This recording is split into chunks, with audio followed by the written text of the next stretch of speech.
이스라엘 자손의 온 회중이 실로에 모여서 거기에 회막을 세웠으며 그 땅은 그들 앞에서 돌아와 정복되었더라.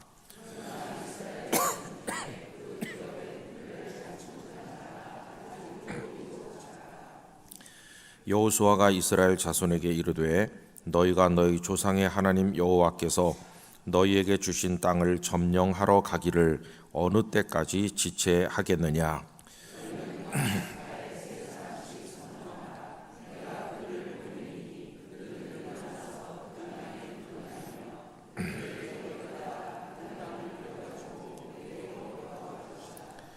그들이 그 땅을 7 부분으로 나누되 유다는 남쪽 자기 지역에 있고 요셉의 족속은 북쪽에 있는 그들의 지역에 있으니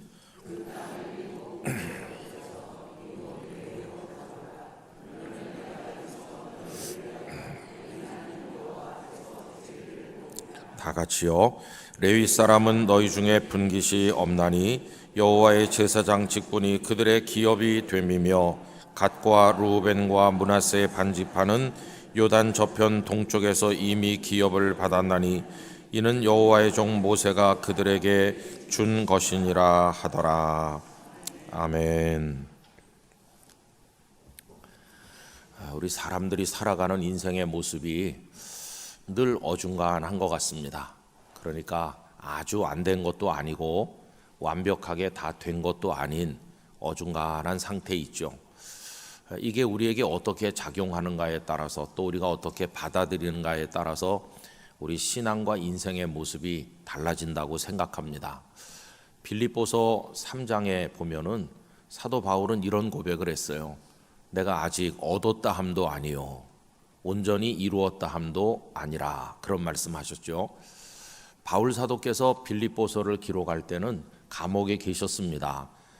그리고 상당히 많이 사역을 하셨을 때입니다. 그러니까 얻은 게 없는 게 아니에요. 여러 지역의 교회를 세웠고 복음을 전도하셔서 열매가 많이 있었습니다. 그런데도 얻었다고 생각하지 않는다, 온전히 이루었다고 생각하지 않는다, 이런 표현을 썼는데 어중간하게 이루었다는 거죠. 아직 완벽하게 이루질 못했고, 그렇다고 또 하나도 안 한 건 아닌 그런 한 중간쯤, 한 3분의 2쯤 이렇게 와 있다, 이렇게 우리가 이해할 수 있겠습니다. 우리 인생이 이제 다 그런 건데, 여기 이스라엘 백성들이 가나안 땅을 점령하는 것도 딱 그런 모습이에요. 모세의 후계자이신 여호수아께서 백성들과 함께 요단강을 건넜고 여리고성을 필두로 해서 아이성을 넘어서 쭉 여러 지역을 점령했습니다. 그래서 땅을 분배를 해줬는데 여호수아가 나이가 많아서 더 이상은 직접 하기가 어려운 때쯤 됐을 때 아직도 7지파가 땅을 분배받지 못한 상황에 있었습니다.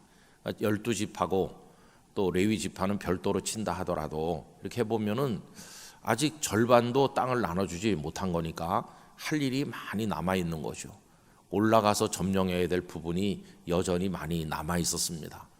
그죠? 어떻게 하면 되겠습니까? 계속 정복 전쟁을 해야 되는데 점령한 땅은 다 나눠줬고 7지파는 아직 여호수아만 바라보고 있는 거죠. 그때 이제 오늘 말씀이 나옵니다. 여호수아가 그 백성들을 불러서 한 지파에 3사람씩 뽑아라. 그래서 그 사람들을 너희들이 앞으로 점령해야 될 땅으로 다 올라가서 요즘식으로 말하면 지도를 그려가지고 오게 한 겁니다. 지도를 그려가지고 와서 여기다 펼쳐놓으면 내가 제비뽑기를 해서 그 그려온 지도상으로 7지파에게 땅을 나눠줄 테니까 나중에 그 지역을 너희들이 점령해서 차지해라, 이렇게 하는 겁니다. 그래서 오늘 이제 읽은 본문을 가지고 땅을 그리는 사람들, 이런 제목을 붙여본 것이죠. 여러분, 옛날에 우리 어렸을 때도 땅 따먹기 같은 거 많이 했어요. 그런 거 요만했을 때 하셨죠? 아마 좀 젊은 분들은 그게 뭔고 이렇게 생각하실 텐데, 하도 옛날에 놀 거리가 없을 때 우리 어려서 참 자연 친화적으로 놀았어요. 그 돌멩이 손에 잡히는 거 갖다가 말까기, 그런 거 아세요? 길바닥에 굴러다니는 돌멩이 가지고 하루 종일 노는 거예요. 아마 요새 애들은 재미없어서 못 놀 텐데, 돌멩이 없으면 일본 말로 가이생 그래가지고 이렇게 줄 쭉쭉 거놓고 팔짝팔짝 뛰면서 참 옛날에 자연 친화적으로 놀았어요. 근데 요새는 뭐 온갖 장난감 뭐 그런 게 이제 많은데 땅 따먹기 많이 했습니다. 둥그렇게 그려놓고 그리고 이렇게 손톱으로 탁 쳐갖고 그래서 이렇게 하는 거 아시죠? 그때부터 우리 국민은 땅 따먹는데 이렇게 훈련이 잘 됐어요. 나이 들어가지고 이제 부동산 투기가를 하는 거죠. 땅 있는 사람이 땅땅거리고 사는 이상한 나라가 됐는데, 근데 이제 목회를 하고 저도 이렇게 살아보면서 참 마음속에 간절한 소원은 있지만 현실적으로 얻을 수 없는 게 많지 않습니까? 그러면 머릿속으로 그림을 그리는 거죠. 참 가슴 설레는 일이에요. 아쉽긴 해요. 당장 내 주머니에 돈이 있으면 가서 사면 되는데 돈은 없고, 그렇지만 가슴 속에 꿈은 많고, 그러면은 하나님 앞에 기도하면서 무수하게 그렸다 지웠다 그렸다 지웠다 이렇게 하는 겁니다. 그래서 땅 140평 있는 교회 부임을 해가지고 그 다음에 이제 1000평 되는 땅을 사서 예배당을 짓고, 또 저쪽에 또 한 800평 되는 땅을 사서 센터를 짓고, 이렇게 하는 과정에 제가 목회했던 교회 성도들이 5000평 땅 있는 학교를 사기 위해서 가서 경매에 참여한 적도 있어요. 교인이 한 400명도 안 되는데 그 5000평짜리 폐교되는 학교를 사서 거기서 교회를 하겠다고, 참 꿈도 야무지죠. 부동산 건축하는 업체랑 저희랑 둘이 해가지고 그 부동산 업체가 우리보다 많이 쓰는 바람에 우리는 얻질 못했는데요. 그때 써낸 게 153억인가, 교인 300~400명이서 그걸 써냈었습니다. 근데 그걸 또 못 사니까 장로님들이 어디다 또 꿈을 뒀느냐 하면은 부산시 상공회의소가 소유한 연수원 8,100평, 거기도 강당도 있고 연수원이기 때문에 숙소도 있고 건물이 많았어요. 소나무 숲이 쫙 우거지고 바다가 내려다 보이는 기가 막힌 곳에 있었는데, 또 우리가 그거를 이제 살려고 구두 계약까지 했었거든요. 근데 그게 다 이루어지진 않았어요. 관에서 개입하고 뭐 심지어 권력기관에서 개입하고 뭐 이래가지고 우리가 방해를 받아서 얻진 못했지만 그때 참 행복했어요. 장로님들 성도들 모여 앉으면 앞으로 우리 교회를 어떻게 부산의 중심 교회로 만들어야 되냐, 그러면서 그 부산 중남부가 인구가 급속하게 감소하고, 부산 지도를 아시는 분들은 생각해 보시면 영도 인구가 제가 갈 때 28만에서 지금은 10만 명 이하로, 그 다리 영도 다리 건너서 중구는 뭐 더 줄어가지고 이제 국회의원도 없고 동구 서구 다 그래요. 다 그냥 텅텅 비는 곳인데, 그래도 교회는 하나 듬직하게 서 있어야 되지 않느냐, 이래가지고 이제 그런 꿈을 많이 꿨어요. 그래서 머릿속으로 그냥 그림을 그리고 또 그리고 또 그리는 거예요. 근데 여러분, 하나님 우리에게 어떻게 말씀하시느냐 하면은 넌 틀려 먹었으니 포기해, 이렇게 말씀하는 분이 아니고, 지금 내 손에 가진 게 없고 지금 내 형편이 어렵고 내가 연약해도 하나님은 꿈을 꾸라고 말씀하시는 분이세요. 예수님의 말씀이 놀랍습니다. 제자들과 감람산에 앉으셔서 예수님은 엄청난 말씀을 하시잖아요. 땅끝까지 가서 증인이 될 거라고. 여러분, 그 제자들의 삶의 영역은 아주 좁습니다. 그들은 갈릴리 태생이 대부분이고, 그리고 예수님 따라서 예루살렘에 몇 차례 왕래하면서 그게 전부 다예요. 그들이 무슨 뭐 넓은 로마 제국의 세상, 뭐 온 천하 이런 거 생각해 봤겠습니까?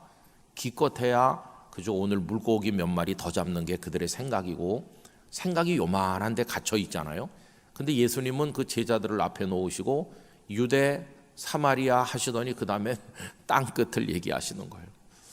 아마 거기 앉아 있었던 제자들은 무슨 말씀인지 이해하지 못했을 것입니다. 여러분, 주님의 말씀은 그렇죠. 우리의 이성적 판단으로 다 납득되고 이해된다면 예수님의 매력이 없을 겁니다. 내가 생각하는 수준으로 생각하시고 내가 아는 수준으로 아시는 예수님은 뭐 별 매력이 없잖아요.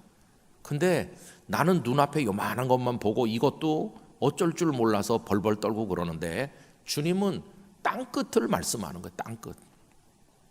여러분, 그러면 나는 요만한데 주님이 온 우주 만물을 얘기하실 때 그 거리를 따라가는 방법이 뭐가 있을까요?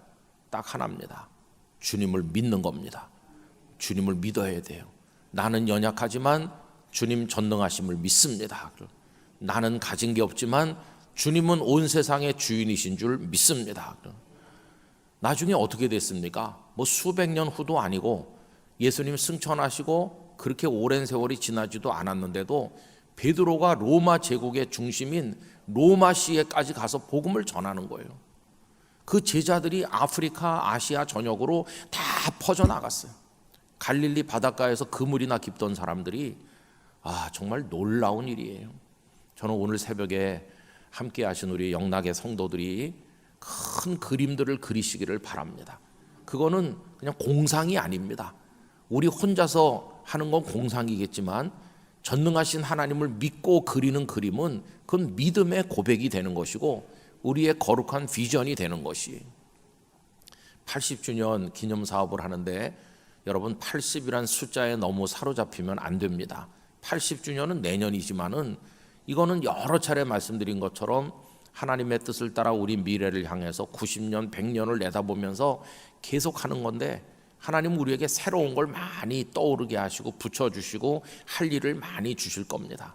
그러면 오늘 우리 현재의 영락교회하고 앞으로 수십 년 후, 100년 후의 영락교회를 생각할 때 지금 우리가 할 수 있는 건 뭐냐 하면 믿음의 펜을 꺼내서 그림을 그리는 거예요. 주님께서 이루실 줄 믿습니다. 이렇게 하는 거예요. 여호수아는 얼마 후에 세상을 떠나셨습니다. 여호수아서 끝에 가보면 여호수아가 마치 모세처럼 믿음 생활 잘해라 이렇게 당부하고 세상 떠나는 이야기가 나오잖아요. 이제 그 다음에 어떻게 됐습니까? 사사기 1장으로 딱 넘어가면 백성들이 모였어요. 자, 여호수아도 세상 떠나셨고 그때 우리한테 그림 그려가지고 땅을 나눠주지 않았느냐. 그럼 우리가 이렇게 얼굴만 바라보고 있으면 안 되지. 누가 먼저 올라가서 그 땅을 얻어야 될 거 아니냐. 누가 먼저 올라가지? 할 때 올해 우리 교회 표 거기 나왔잖아요. 하나님께서 유다가 올라갈지니라. 그래서 유다 지파가 먼저 올라가고 또 시므온 지파 같이 가고 그러면서 조금씩 그 땅을 다 이렇게 점령하지 않았습니까? 그게 올해 우리 교회 표가 되었는데 우리 영락교회 성도들은 개인 차원에서나 우리 교회 차원에서나 믿음의 그림을 잘 그리게 되기를 원합니다. 사람도 그런 것 같아요. 언젠가 제가 이제 성도님 가정에 어린 애들을 이렇게 봤는데 코 쫄쫄 흘리면서 맨날 코가 여기 매달려 갖고 그냥 어디서 그렇게 나오는지. 그래서 그 엄마가 얘가 왜 이래 그러면서 이렇게 그 코를 닦아주는 거 보면서 제가 초등학교 5학년 때까지 제가 코를 흘렸거든요. 저도. 근데 김홍배라고 제 친구가 있었는데 김홍배하고 저하고 이제 라이벌이었어요. 코를 누가 더 오래 흘릴 것인가. 근데 김홍배는요. 그래 내가 홍배를 보면 위로를 많이 받았어요. 왜냐하면 홍배가 저보다 키도 크고 그런데 코는 6학년 때까지 걔는 흘리고 나는 5학년 때 이걸 끊는데 성공했어요. 근데 홍배가 이제 중학교 들어갔는데 착한 홍배가 공부를 잘 못했어요. 그래가지고 이제 그 엄마가 막 소가리를 하면서 운성아 우리 홍배 공부 좀 가르쳐 주라. 그랬는데 하여튼 공부도 같이 하기도 하고 근데 진짜 홍배는 공부를 못해요. 그래서 이제 제가 공부했던 옛날에 전과라고 하는 거 있었어요. 아시죠? 그런 전과도 제가 막 줄친 거 여기가 중요한 거다 그런 거 이제 홍배 주면 또 홍배가 그거 가지고 가서 공부하고 뭐 이렇게 이제 학생 시절 보냈는데 열심히 교회 나왔어요.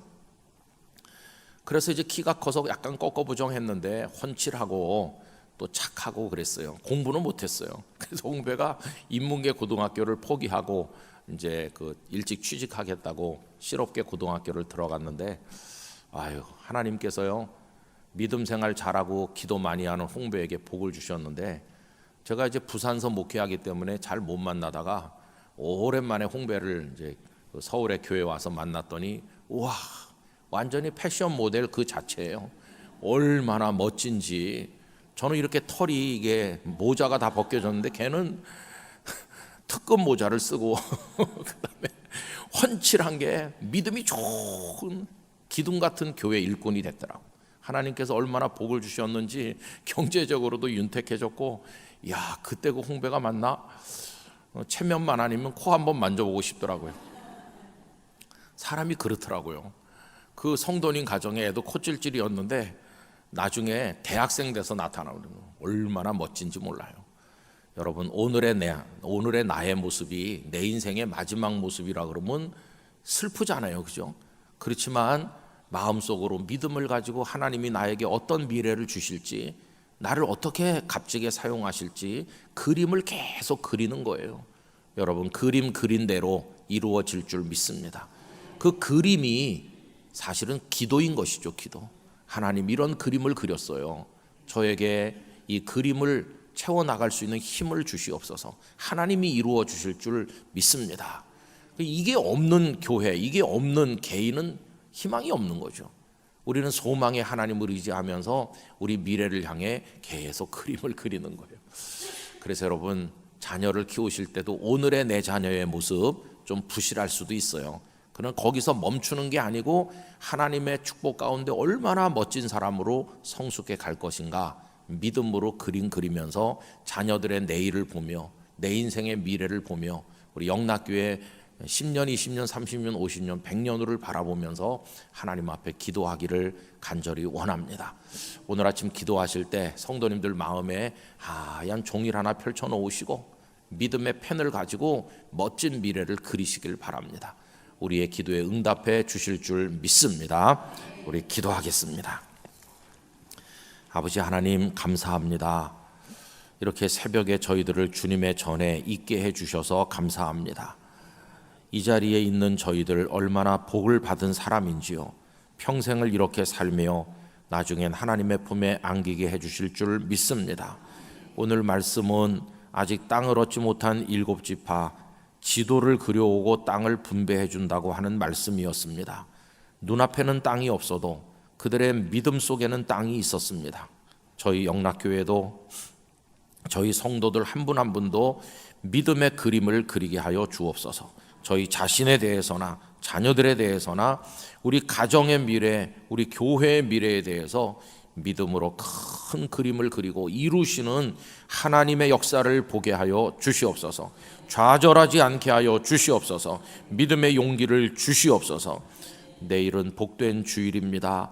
마음을 준비해서 모든 성도가 다 같이 하나님 앞에 예배하는 복 있는 날이 되게 해주시고 하나님 영광을 받아 주시옵소서. 오늘 아침에 각자의 기도 제목을 살펴주시기를 원합니다. 지나간 주간에 수술 받은 중환자들이 있습니다. 돌아오는 주간에 수술 받을 사람도 있습니다. 인생의 수술이 필요한 이도 있습니다. 아버지 하나님, 각자에게 은혜를 베푸시고 회복시키시고 일으켜 세워주시고 능력 있는 하나님의 사람으로 서게 하여 주옵소서. 이 아침 하늘문을 활짝 여시고 우리 성도들에게 은혜의 빛을 두루두루 비추어 주시옵소서. 예수님의 이름으로 기도하옵나이다. 아멘.